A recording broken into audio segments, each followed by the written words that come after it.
Irmãos, nós vamos abrir a palavra do Senhor no livro dos Salmos, Salmo de número 129. Texto da palavra do Senhor, do Salmo de número 129.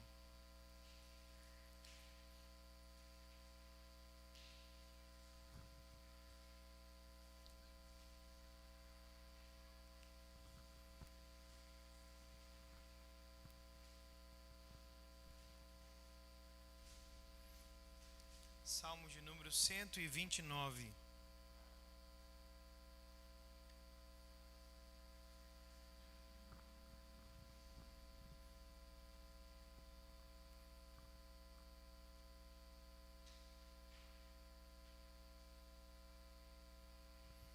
Diz assim a Escritura: Muitas vezes me angustiaram desde a minha mocidade. Israel que o diga.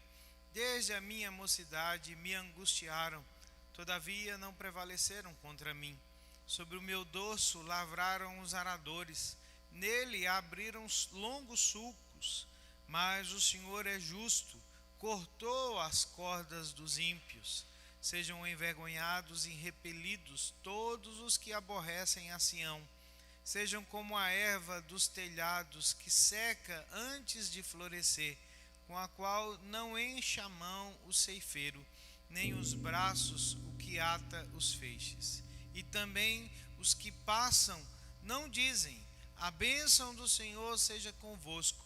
Nós vos abençoamos em o nome do Senhor. Vamos orar? Senhor Deus Todo-Poderoso, nós bendizemos o Teu nome mais uma vez pelo privilégio que o Senhor nos concede de adorar o Senhor, de estar, ó Deus, nesse lugar de adoração, para entregar a Ti o nosso louvor, a nossa gratidão, para render as nossas vidas diante da Tua presença. Pedimos agora que o Senhor, ó Deus, abra os nossos olhos e os nossos ouvidos e os nossos corações para compreendermos a Tua palavra e o que ela deseja, ó Deus, ensinar a nós, para a glória do Teu santo nome. É o que oramos agradecidos, no nome de Jesus. Amém. Temos trabalhado aqui já há algum tempo, né, sobre os chamados cânticos de peregrinação, tendo em vista algo que a palavra do Senhor nos diz lá no livro de Êxodo, capítulo 23, do verso 14 ao verso 19, quando o povo do Senhor havia saído do Egito e estava acampado no Monte Sinai, recebendo a lei do Senhor.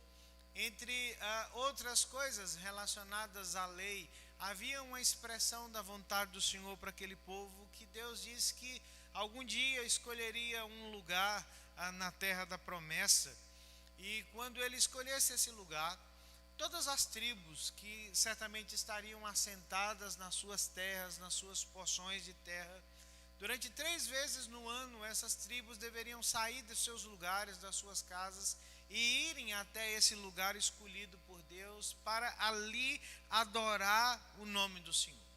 E Deus estipulou essas datas, né? Seriam na festa dos tabernáculos, na festa de Pentecostes e na festa da Páscoa. E Deus fez isso com um propósito, irmãos. Esse povo deveria se lembrar que, em termos espirituais, eles ainda eram um povo peregrino e um povo que dependia da graça e do favor do Senhor. Pois bem, Deus escolheu Jerusalém, né, para fazer habitar ali o seu nome, e era para Jerusalém que esse povo peregrino deveria subir nessas 3 ocasiões para se lembrar, né, da sua condição de peregrinos, de forasteiros, e para reafirmar a sua contínua dependência do Senhor. Os salmos de peregrinação, né, eram os cânticos ou o inário que o povo usava durante essa sua subida, né, para Jerusalém, para adorar.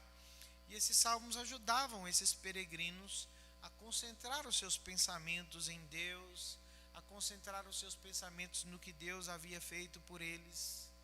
À medida que nós lemos esses salmos, nós percebemos, irmãos, que eles expressam uma gama variada de emoções.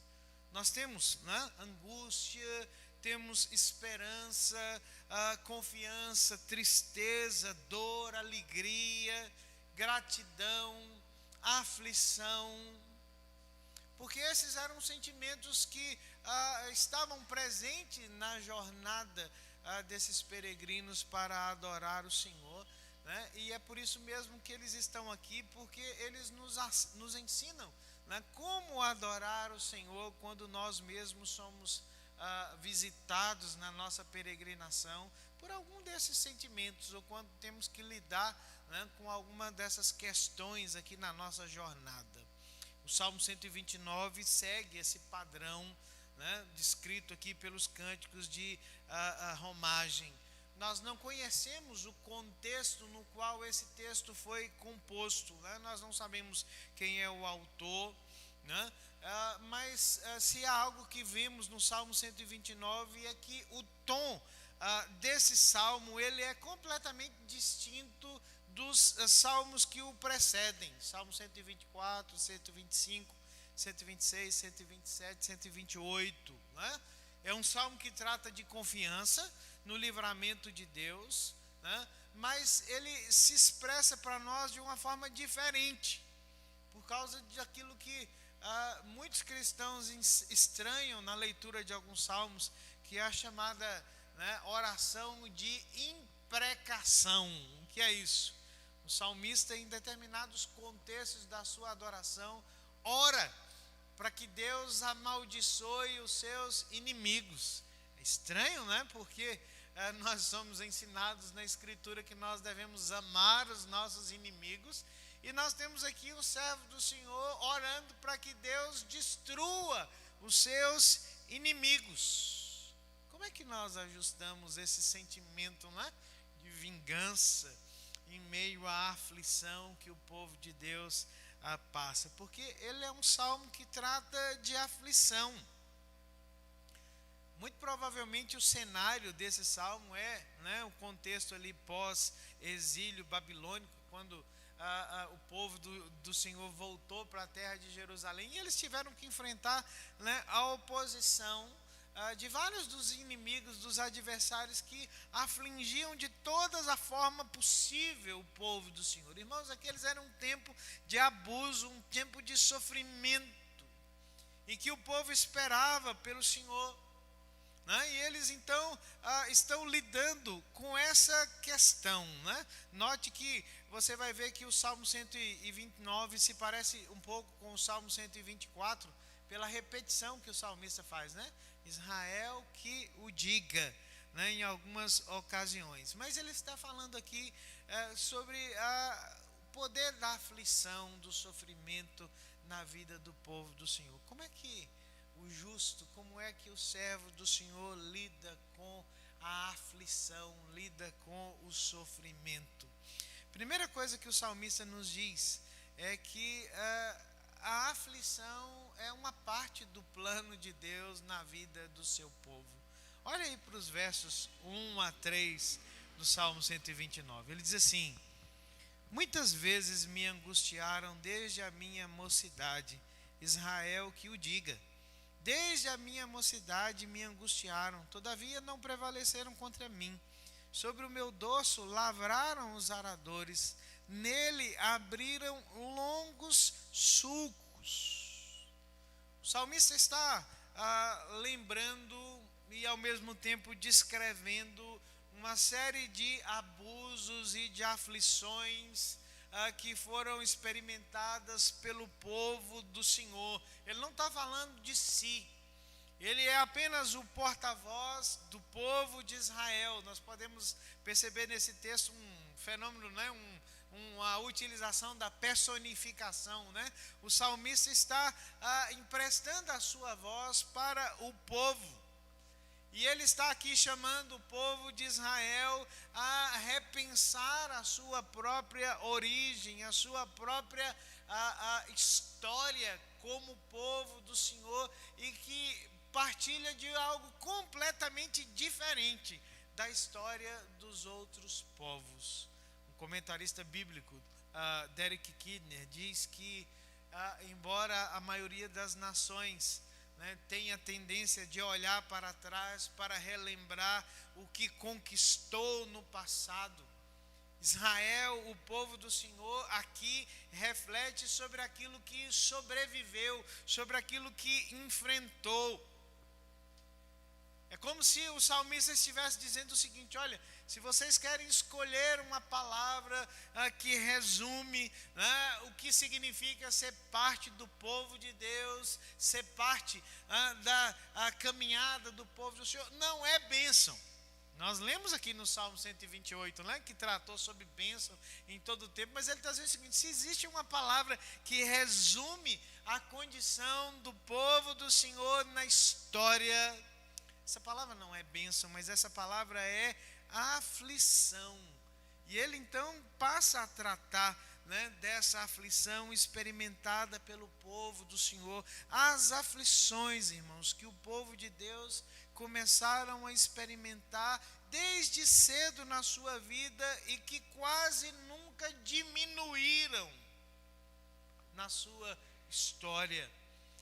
Quando o salmista descreve essas aflições, ele menciona 5 detalhes dessas aflições experimentadas pelo povo de Deus. Ele diz assim que essas eram aflições coletivas, Ele diz assim: olha, Israel que o diga. Não sou eu, o salmista, mas é o povo do Senhor que diz assim: muitas vezes nos angustiaram desde a nossa mocidade. É o povo do Senhor de forma coletiva que tem essa experiência como um todo. Israel que o diga. Muitas vezes nós fomos afligidos.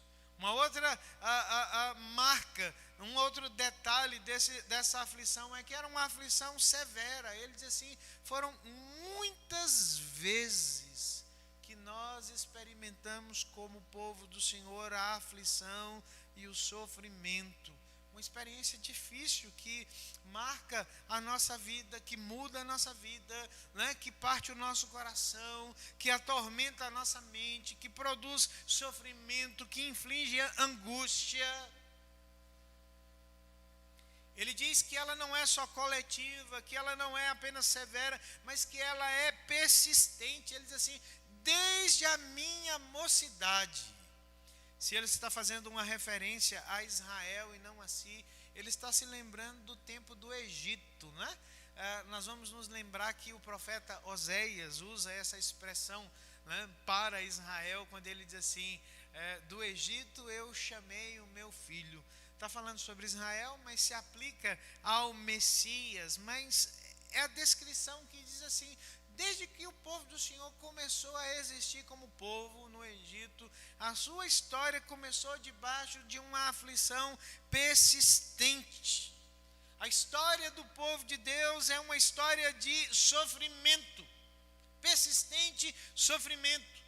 Mas também não é só persistente, severo, coletivo, é pessoal, irmãos. Percebam que o que faz a aflição vir sobre a vida do povo do Senhor não é uma calamidade natural, não é uma tempestade, não é um terremoto, não é um acidente, mas ele diz que foram eles, os inimigos do povo do Senhor, que de forma proposital, de forma intencional, tem trazido aflição, tem trazido sofrimento à vida do povo do Senhor.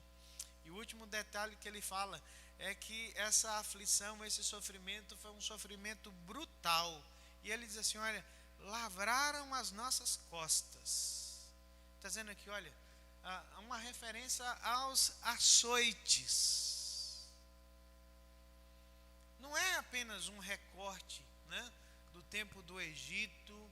Nós poderíamos dizer que essa revisão da história de sofrimento passa também pelo tempo em que o povo esteve lá tomando posse da terra prometida, no tempo que o povo foi para o exílio. Basta ler a história de Esté, nós vamos ver como o povo do Senhor sofreu de forma intensa, de forma brutal. A história de Israel é a história de um conflito após o outro, mas é a história de um povo que sobreviveu a todas essas aflições, todas as perseguições e lutas que enfrentou desde cedo na sua história.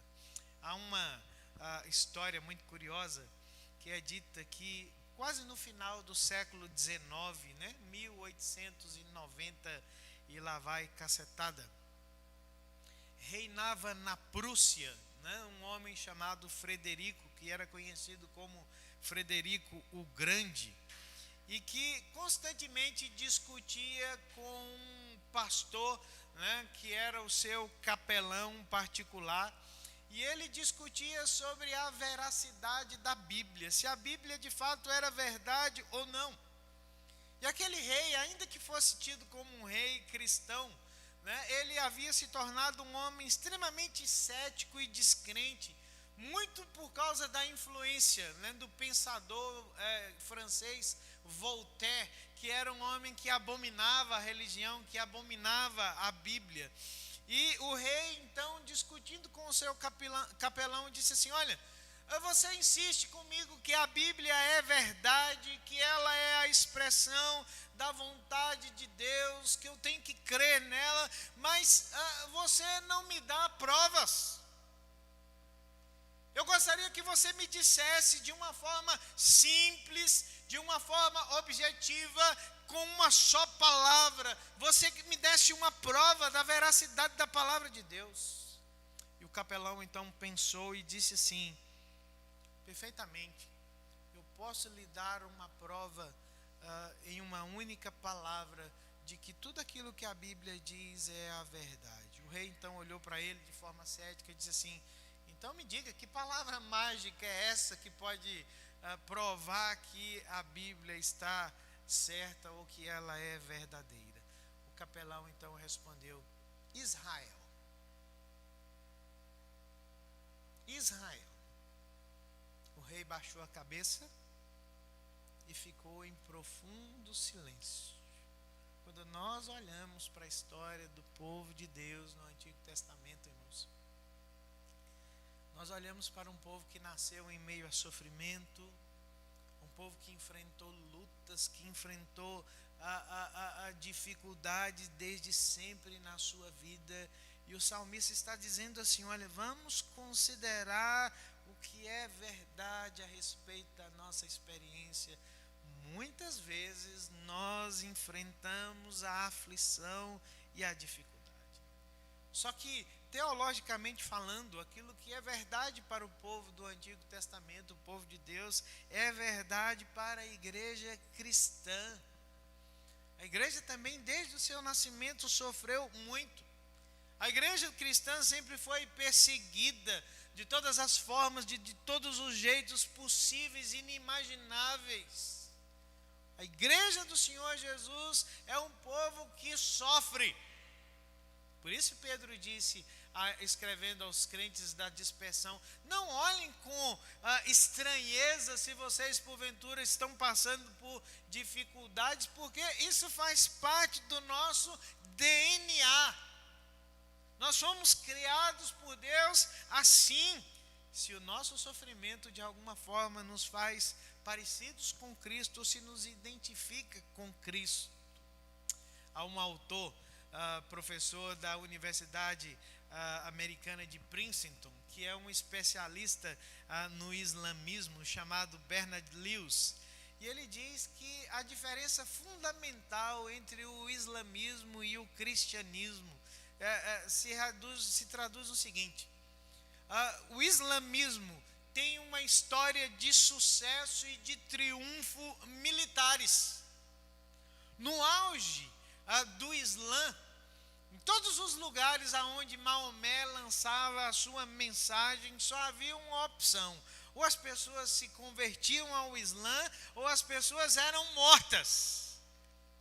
Mas, em contrapartida, no auge do cristianismo, quando o cristianismo chegou em todos os lugares do mundo, o cristianismo nunca exigiu que as pessoas trocassem a sua vida, né,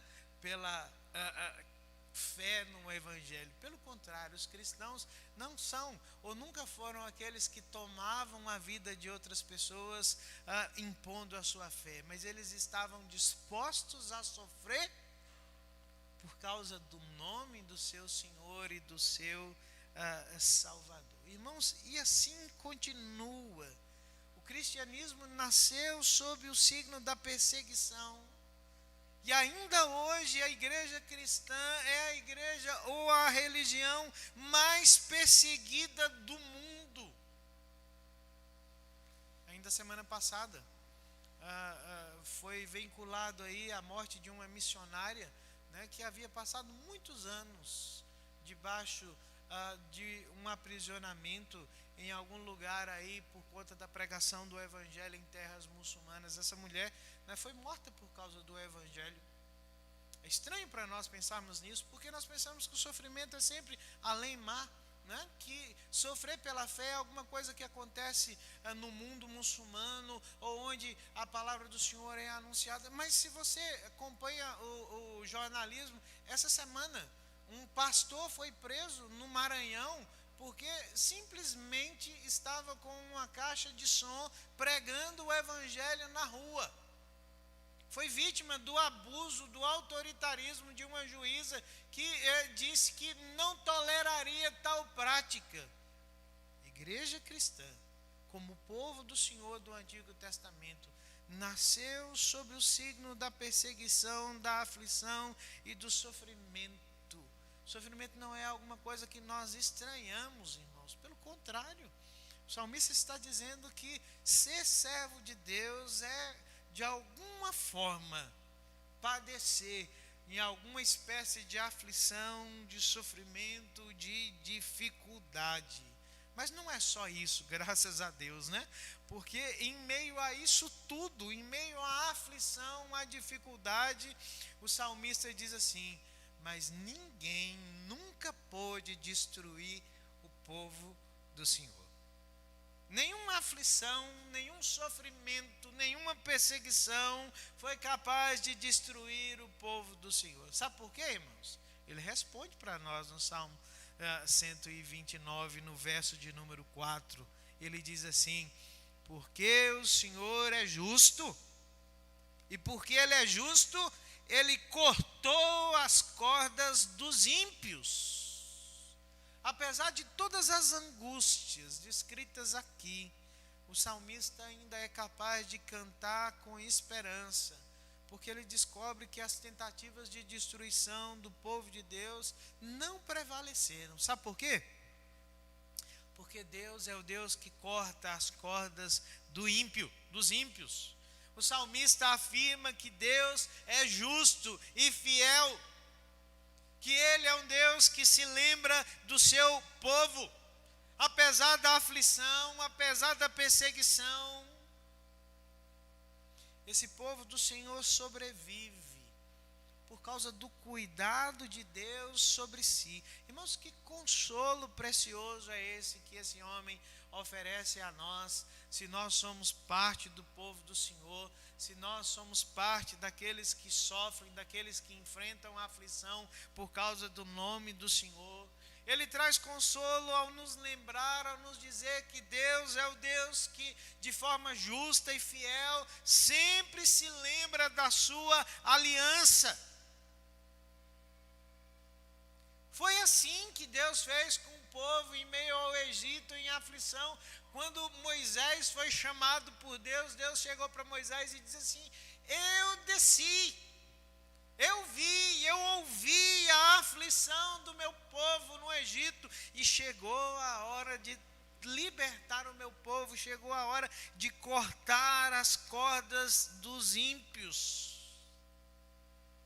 O salmista encontra consolo, ele encontra esperança, ele encontra a graça, né, na certeza de que nada nem ninguém pode destruir o povo do Senhor, porque ele tem certeza do cuidado preservador de Deus em meio ao seu sofrimento e à sua aflição.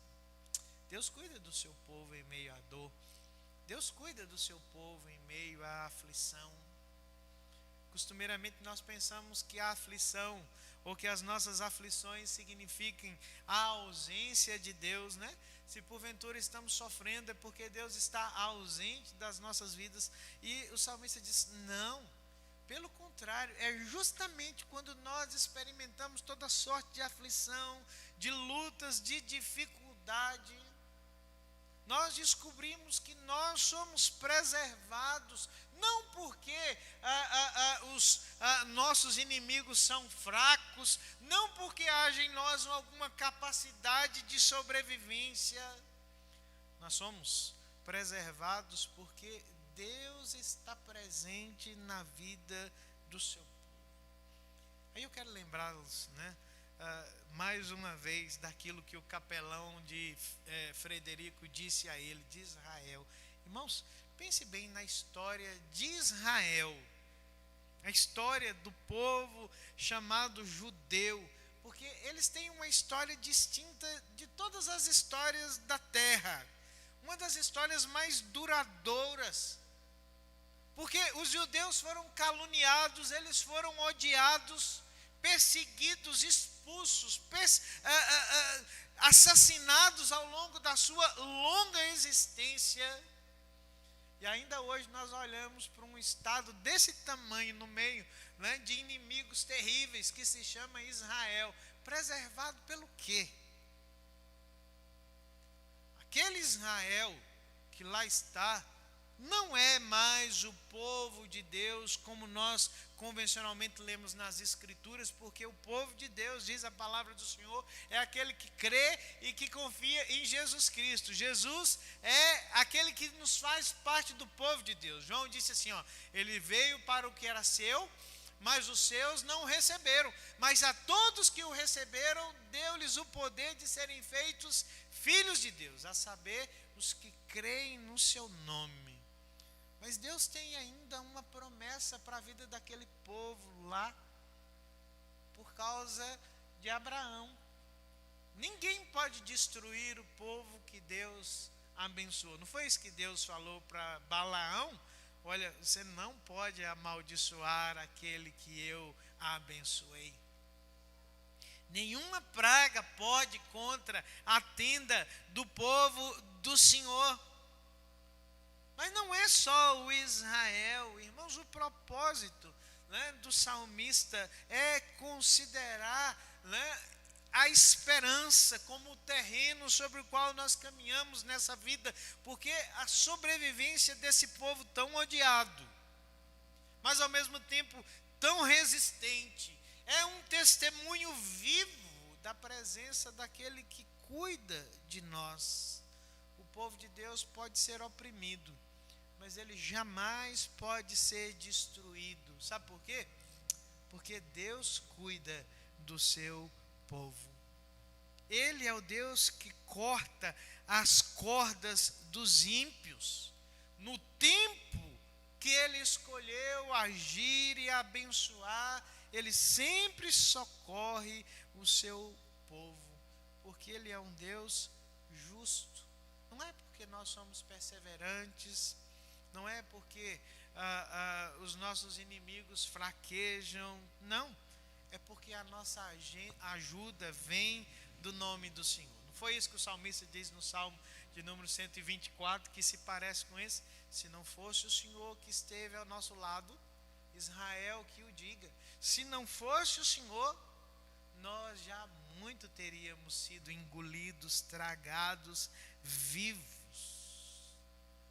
A justiça de Deus é vista, segundo o salmista, na maneira como ele preserva o seu povo em meio às suas aflições, em meio às suas lutas, às suas dificuldades.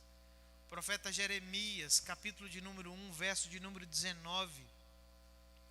Deus chama o profeta Jeremias para uma missão muito difícil. Ele seria o profeta que veria o povo do Senhor sendo levado para o cativeiro. E Deus disse assim, olha, as pessoas não ouvirão você, eles não crerão na sua palavra, você vai chorar muito por esse povo. Mas no verso 19 ele diz assim, no capítulo 1, eles lutarão contra você, mas não vencerão. Sabe por quê? Porque eu estou contigo e eu te resgatarei. Deus diz isso aos cristãos, Deus diz isso ao povo que ele comprou pelo sangue do Cordeiro. Aqueles que têm fé no Senhor sobrevivem a todas as opressões, todas as aflições, todas as dificuldades, irmãos. Jesus disse: as portas do inferno não prevalecerão contra a minha igreja, contra o meu povo. Há uma história muito preciosa para nós como presbiterianos, ainda que diga respeito aos presbiterianos de origem, aos presbiterianos escoceses, mas eu não sei quantos se lembram, né? Nós, há algum tempo atrás, tínhamos uma outra sarça como símbolo da nossa igreja, não essa sarça que nós temos agora, nada contra ela. O que eu quero dizer é que a outra sarça, que era um emblema da igreja presbiteriana do Brasil, tinha uma frase em latim, lá embaixo da sarça, que dizia assim: nec tamen consumabatur, que significa ainda não consumido. E essa sarça, ela diz respeito a o que aconteceu na Escócia, que é o berço do presbiterianismo, né? Quando o presbiterianismo começou na Escócia, eles enfrentaram durante um tempo de 30 anos, de 130 anos, melhor dizendo, uma perseguição incansável, irmãos. 18 mil presbiterianos perderam a vida por causa da sua fé. E foi nesse tempo que eles escolheram uma sarça, por causa desse emblema, dessa lembrança. Olha, nós não ainda somos consumidos. O povo de Deus pode ser oprimido, mas o povo de Deus jamais é consumido, porque nós estamos guardados e protegidos pelo cuidado do Senhor. A igreja sobrevive. Você, como parte do povo de Deus, sobrevive em meio às aflições e aos sofrimentos que o Senhor permite na tua vida por causa da fidelidade dele, não é? A justiça do Senhor se revela para nós assim, em que nós somos aqueles que experimentam o cuidado preservador de Deus sobre a nossa vida. E por fim, em terceiro e último lugar, o salmista fala, né, da oração que ele faz contra os inimigos do povo do Senhor. Ele diz assim a partir do verso de número 5: sejam envergonhados e repelidos todos os que aborrecem a Sião, sejam como a erva dos telhados que seca antes de florescer, com a qual não enche a mão o ceifeiro, nem os braços o que ata os feixes, e também os que passam não dizem: a bênção do Senhor seja convosco. Nós vos abençoamos em nome do Senhor. O salmista relembrou a história do povo do Senhor, relembrou a fidelidade e a justiça de Deus, e agora, diante disso, ele ora pela destruição dos inimigos. Ele ora para que Deus visite os inimigos de Israel. É aqui que nós esbarramos, como eu disse no começo, no chamado oração de imprecação, né? O salmista está amaldiçoando os inimigos. Como é que nós fazemos isso? Se a Bíblia nos diz que nós devemos amar os nossos inimigos. Quem está com a razão? Hã? Paulo, que nos manda amar os nossos inimigos porque Cristo mandou, ou o salmista que nos manda orar para que Deus amaldiçoe os inimigos? Mas preste atenção em algo que esse salmo ensina para nós e que vocês verão em outros salmos imprecatórios do livro dos Salmos, né? Ele não está dizendo para orar amaldiçoando os meus ou seus inimigos, mas ele ora contra os inimigos de quem? De Deus. Existe uma diferença fundamental entre os nossos inimigos, aqueles que por alguma razão nos causam mal, por alguma razão perturbam a nossa vida, e aqueles que declaradamente se opõem ao plano e ao propósito de Deus, porque o salmista diz assim: olha, sejam envergonhados e repelidos todos os que aborrecem a Sião. Sião é a marca dos planos e propósitos de Deus. E a característica dos inimigos de Deus é que eles odeiam tudo que Sião representa. A presença de Deus, as bênçãos de Deus, a comunidade crente de Deus. O salmista não está amaldiçoando os seus inimigos particulares, né? Mas ele está orando contra os inimigos de Deus, porque você não vai encontrar em nenhum lugar da Bíblia Deus mandando que nós amemos os seus inimigos. E aqui vai uma historinha. Era pastor em um determinado lugar, e um dia fui surpreendido com a história de um crente que parece que tinha descoberto alguma coisa, tinha esbarrado em algum segredo. Chega assim: pastor, descobri como é que nós vamos vencer as nossas lutas espirituais. Eu falei assim: mas como, irmãos? Assim, vamos orar pelo diabo, né? Vamos amar o diabo, porque pense bem, se o diabo se converter, toda a guerra espiritual acabará. Então vamos amá-lo, né? Vamos orar por ele. Pessoal, olha, irmão, em tese, né, a sua compreensão está correta. Só tem um pequeno problema: o diabo não se converte, porque o diabo não se arrepende, e a Bíblia nunca nos manda amar os inimigos de Deus ou os inimigos dos planos e dos propósitos de Deus. O que o salmista está orando aqui não é pelos seus inimigos particulares, mas ele está orando para que Deus frustre os propósitos e dos desígnios dos inimigos do seu plano. Ele ora para que Deus frustre os planos contra o povo, contra a igreja.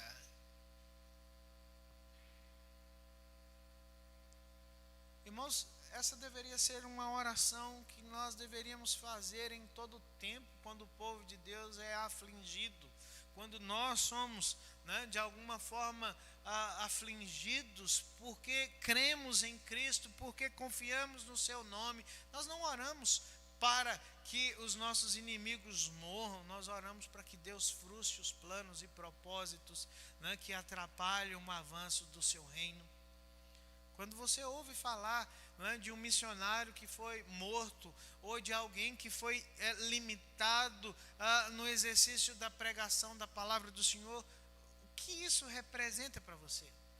Às vezes nós oramos só por nós, oramos pelas nossas causas, oramos pelas nossas necessidades, e a Bíblia diz que se nós somos parte do povo de Deus, e o salmista está representando o povo do Senhor, ele está orando para que Deus frustre os planos e os propósitos dos inimigos do Senhor.